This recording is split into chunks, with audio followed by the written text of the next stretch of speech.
begins to make her case for Senate confirmation. Judge Sonia Sotomayor brings years of experience on the bench and a powerful personal story. But she faces tough questions about controversial statements and rulings on issues like affirmative action. We'll look ahead to her confirmation hearings with Democratic Senator Amy Klobuchar and Republican Senator Kay Bailey Hutchison. Some of the GOP's most prominent voices are accusing Judge Sotomayor of being a racist. Are those explosive claims hurting the party's already tenuous position with Hispanic Americans? The Senate's top Republican, Mitch McConnell, is here to lay out the GOP's confirmation battle plan. And we'll take you to New York, a critical stage in the growing national debate over same-sex marriage. That's all ahead in this hour of State of the Union.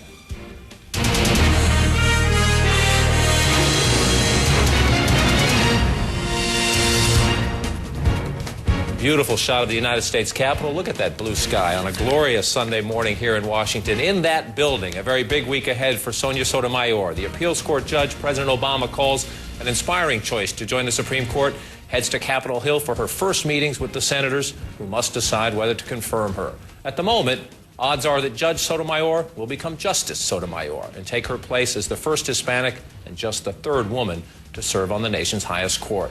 The White House is using her 17 years of judicial experience and personal life story as key selling points. But her legal record is being scoured. And while there is plenty of praise, some with key roles in the confirmation process say they see troubling signs of an activist judge who brings her personal biases into the courtroom.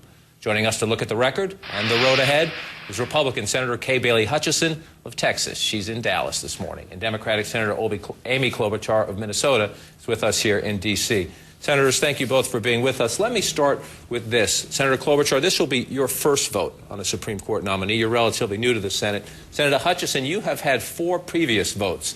Justice Alito, Chief Justice Roberts, Justice Breyer, and Justice Ginsburg, 2 of those Clinton nominees. You have voted yes on all 4.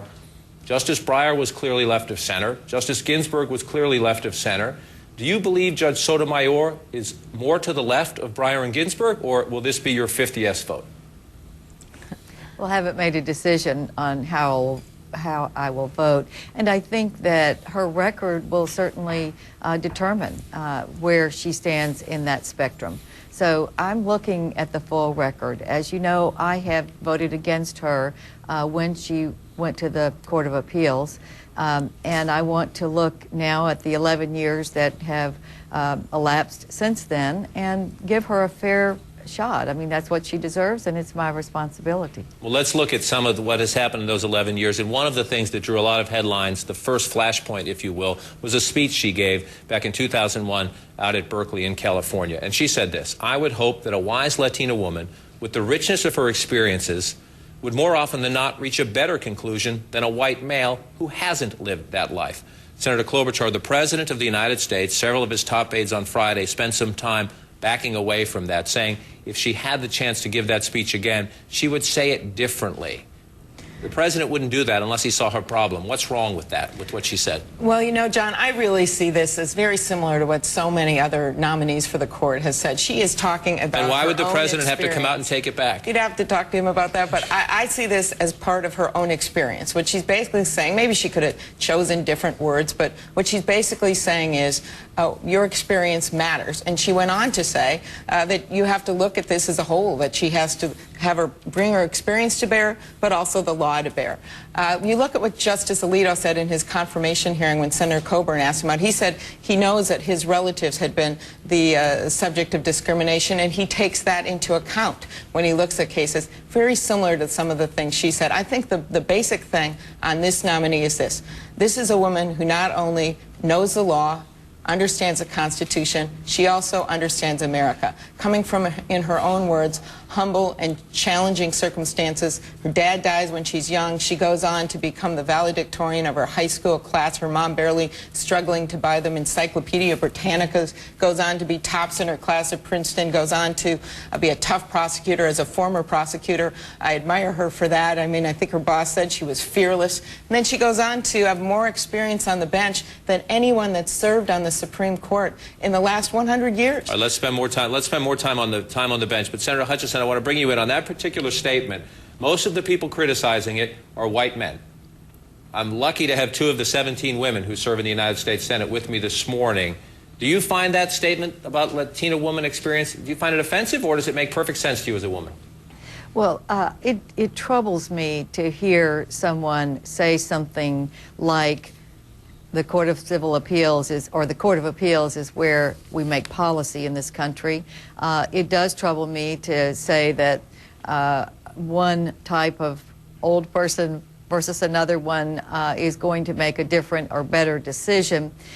Those are troubling. But I think she will have the chance to explain that. We will be able to look at her record to see if, in fact, those statements reflect what she has done on the bench. My view is that America believes in equal opportunity. They want every person to have an equal opportunity. And there are many people with disabilities besides maybe growing up in poor circumstances. I will say I think her background is incredible and her academic qualifications are sound. Now we need to look at the other very important criteria for a lifetime appointment for the Supreme Court Justice of the United States, and that is judicial philosophy. Senator Hutchison, you say it troubles you that she says that she might be better suited to make a certain decision than somebody else of a different background. I want to read something. This is from your website that you posted just this month on your Senate website. It says, "The experience of balancing a full-time job with a full-time family has given me a unique insight into the needs of working families across Texas and throughout our nation. I've been fortunate to use this perspective to shape legislation that will empower mothers to make choices that are best for them and their children. In fact, two of my proudest legislative accomplishments have been born out of family considerations." I read that as you saying, as a woman, as a mother, you sometimes think you are better suited than a man to deal with certain policy questions. Is that a fair reading? Well, I'm a member of the United States Senate. I do make policy. I vote on policy. And I think it is very important in the Senate or in Congress or for governors or anyone elected and who is accountable to the people, I think should be a part of America and the American experience. Now, I think that's also important for Supreme Court justices, but their role is very different. The reason that the Constitution has endured for so many years is because of the balance of powers. And the power in the Supreme Court is to interpret the law to assure that the Constitution is not infringed, and they have lifetime appointments. And so I think you have to really be aware of that role in the balance of powers. The policy is made in the executive branch by the elected president and the elected members of Congress. So I think the roles should be really separated out and look at the ability of a person to fulfill the role to keep the balance of powers that has made the Constitution such an incredible document really in the world for the democracies and the underpinnings of democracy to succeed. John, you know, Senator Hutchison, I appreciate very much the dignified approach he's taking here, very different than you've heard from some of the people who've been criticizing and shame-playing all these names they're throwing at this nominee. And I'll say the same thing, is that these hearings are going to be very important, but when you actually start looking at the record of this nominee, when they start, people are saying she's some radical, look at this, 81% of the time she actually rejected discrimination claims when you look back at her opinions. When she was on a panel, a 3-judge panel with a Republican-appointed judge, 95% of the time they voted the same. They agreed. So I think what you're going to see here is a moderate judge, and as Senator Hutchison was describing, as someone you'd want to see, someone who looks at the law and looks at the facts, applies the law to the facts. Well, let's look through some of the record. Let's start with abortion rights. If you go through her voluminous record, there's nothing that gives you a hint as how she would vote if Roe v. Wade came before the Supreme Court again, if somebody challenged the basic constitutional right of privacy or the right to abortion in this country. Does that worry you? No, not at all. And in fact, if you look, she did have one case where she actually affirmed a Bush decision of an interpretation of the rule, the gag rule, because she felt that she had to apply the law. But when you look at precedents, one of those precedents is Roe v. Wade. So I know what she will be asked about in the hearing is her respect for precedent, including that case. Is it fair to ask her Roe v. Wade? No, a lot of abortion rights groups are asking you to ask her that question. It's fair to ask about her respect for the law and precedent. Let's look. You're both from states where hunting is very important. She has ruled in some Second Amendment cases. And in one case, Maloney versus Cuomo, the question was, does a state ban on a certain weapon, type of weapon, violate the Second Amendment? And she rejected a lawsuit from a man who wanted to have a martial arts weapon. It's called a nunchuck. And essentially what she said in this ruling is that the Second Amendment is a federal amendment. It applies only to the federal government. And she said, quote, the Second Amendment applies only to limitations the federal government seeks to impose on this right. So Senator Hutchison, what she says essentially is that states can regulate weapons as long as they are within the umbrella of the Second Amendment. Are you okay with that? I am a very strong supporter of the Second Amendment. I even voted against the Attorney General Holder because he had written opinions that said the right to keep and bear arms is one for an organized militia and not the individual, and I vehemently disagree with that, even though I respect him as a person. That is something that I will look into very carefully. I'm concerned about that approach. The right to keep and bear arms is an individual right, and I would be very hesitant to put someone on the Supreme Court who did not believe that. The case, the Heller case, which I was very involved in getting an amicus brief signed by a majority of members of Congress that went to the Supreme Court, was very clear that it is an individual right. However, it was decided on a margin of 5-4. Now, Justice Souter was in the 4, so if she disagreed, it would not change that majority, but the next Supreme Court justice could. And I think it is so absolutely important that the Second Amendment be continued, as the Supreme Court has said, to be considered an individual right, so that no state, no city, and certainly not the federal government would ever infringe on that right. I want to cover another case or two, but are you worried about her in the Second Amendment? No, I'm not. This was a specific case regarding states, the state rights and the federal rights. The Heller case made things very clear. I supported that ruling as well. But you look what happened this weekend, John. She actually got the endorsement of law enforcement in the state that she grew up in, the state of New York. Some tough cops there, law enforcement, prosecutors.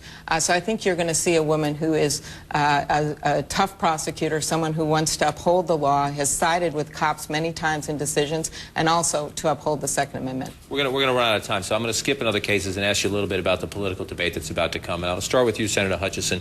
As a senior Republican, if somebody in the Republican Party says we want to block, filibuster, stall, delay, would you support that, or would you say no, up and down vote on the floor?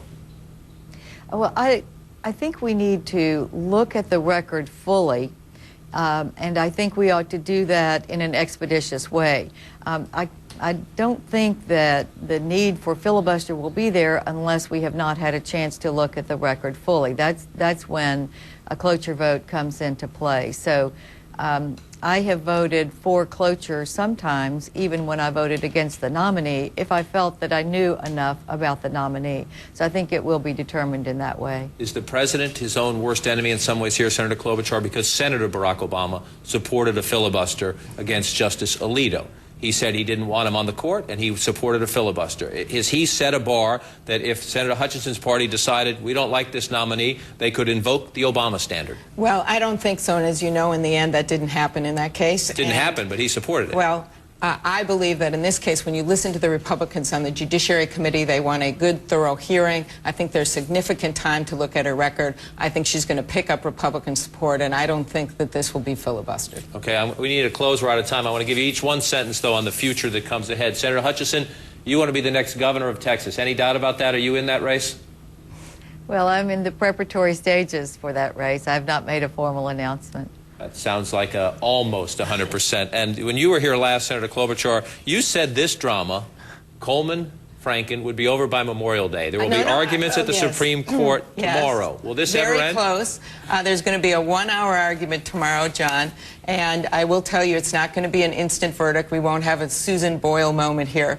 But I would hope within a month or so we'll get a decision from the Minnesota Supreme Court and that this will be resolved. All right, we will have no more predictions. You don't get 2 votes on the Supreme Court nominee, but we will watch this play out. Senator Hutchison, one final point. If you're in this race, you're in a state with a large Hispanic population.